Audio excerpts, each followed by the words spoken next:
বিসমিল্লাহির রহমানির রহিম। আমি প্রফেসর নাজনীন হাসান, প্রাণীবিদ্যা বিভাগ, টঙ্গী সরকারি কলেজ।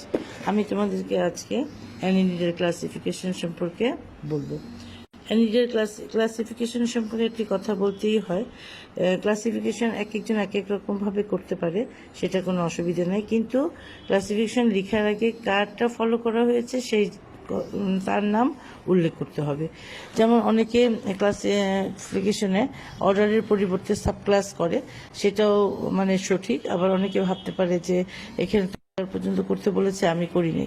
কিন্তু অনেকে কি করে ক্লাসের পরে সাব ক্লাস করে, অর্ডার করে না।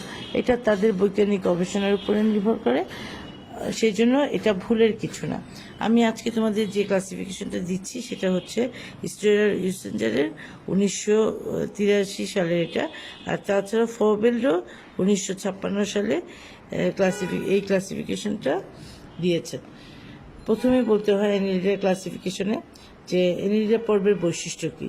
অ্যানিলিডা পর্বের বৈশিষ্ট্য: দেহ নলাকার, দ্বিপার্শ্বীয় প্রতিসম, দেহের খণ্ডায়ন মেটামেরিক, অর্থাৎ খণ্ডগুলি সমান, খণ্ডায়নের বাহিরে এবং ভিতরে সুস্পষ্ট এবং সম্মুখ থেকে পশ্চাৎ দিকে সারিবদ্ধভাবে সজ্জিত। ত্রিস্তরী, অর্থাৎ প্রকৃত সিলম বিদ্যমান। ত্রিস্তরীর মধ্যে দেহের তিনটি স্তর থাকে, সেটা হচ্ছে একটোডার্ম, এন্ডোডার্ম, মেসোডার্ম। এই তিনটি ডার্মই তার আছে। ছোট ছোট খণ্ডের মতো কাইটিন নির্মিত সিটা ও মাংসলোপ প্যারাপোডিয়া এদের গমনাঙ্গ। এছাড়াও তাদের সিটা বা প্যারাপোডিয়াম অনেকেরই থাকে না। সাধারণত প্রতি খণ্ডে একজোড়া করে নেফ্রিডিয়া নরম রেচনাঙ্গ থাকে, প্রতি খণ্ডকে এটা অবস্থিত। রক্ত সংবন্ধ বদ্ধ ধরনের, অর্থাৎ রক্তনালীর ভিতর দিয়ে রক্ত চলাচল করে। ত্বক বা ফুলকা দিয়ে শ্বসন কাজ সম্পন্ন করে। এক লিঙ্গ বা উভয় লিঙ্গ। জীবনচক্রে ট্রোকোফোর লার্ভা থাকে, অথবা ডিম থেকে সরাসরি পূর্ণাঙ্গ রূপ পায়। স্বাধীনজীবী লোনা অথবা মিঠা পানিতে বাস করে। কিছু সংখ্যক পরজীবীও আছে। এখন তোমাদেরকে আমি বলি যে এটার কয়টি শ্রেণী আছে। এই পর্বের শ্রেণী মূলত তিনটি, সেটা হচ্ছে পলিকিডা, অলিগোকিডা, হিরোডিনিয়া। আমি তোমাদেরকে এখন পলিগোকিডা সম্পর্কে কিছু বলছি।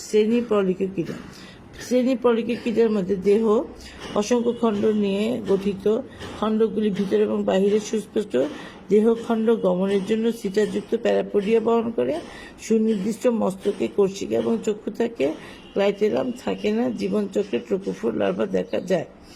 উপশ্রেণী, এটা অনেকে বর্গ করেছে, এখানে এটা উপশ্রেণী হিসাবে প্রযোজ্য। সেটা ইরেনশিয়া।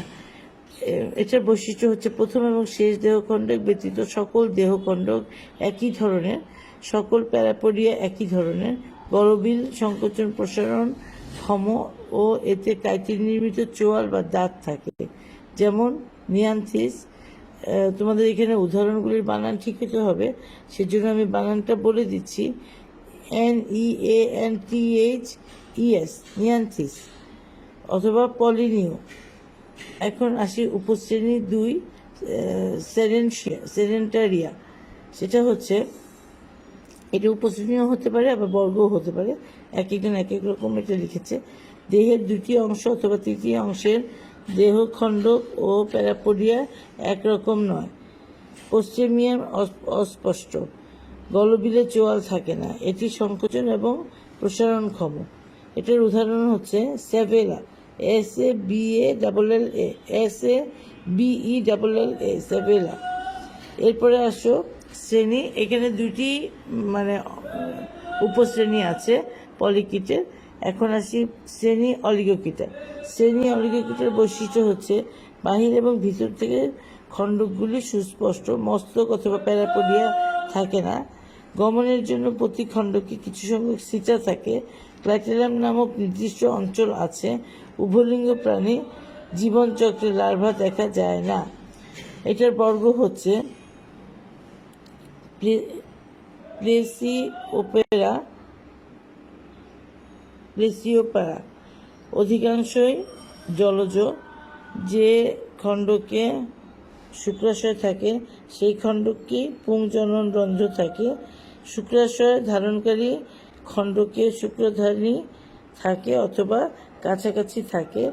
এটার উদাহরণ হচ্ছে TUBIFEX, টিউবিফেক্স। এবার আসো এটার আরেকটা বর্গ, সেটা হচ্ছে প্রসোপোরা।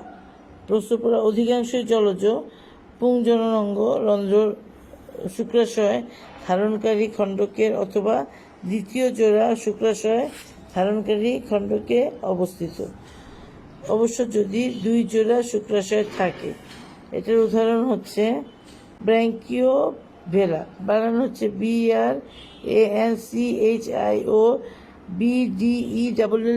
ব্র্যাঙ্কিওভেলা। বর্গ 3 হচ্ছে অপিস্তোপোরা। অপিস্তোপোরা এটার 1 নম্বর হচ্ছে এই ক্যারেক্টারিস্টিক, অধিকাংশ স্থলচর পুংজননালী একটি বা দুইটি সেপ্টাম ভেদ করে। শেষ শুক্রাশয় জোড়ার অবস্থান থেকে কিছুটা পশ্চাতে পুংজনরন্ধ্র অবস্থিত। এটার উদাহরণ হচ্ছে লুম্ব্রিকাস, LUMBRICUS, লুম্ব্রিকাস।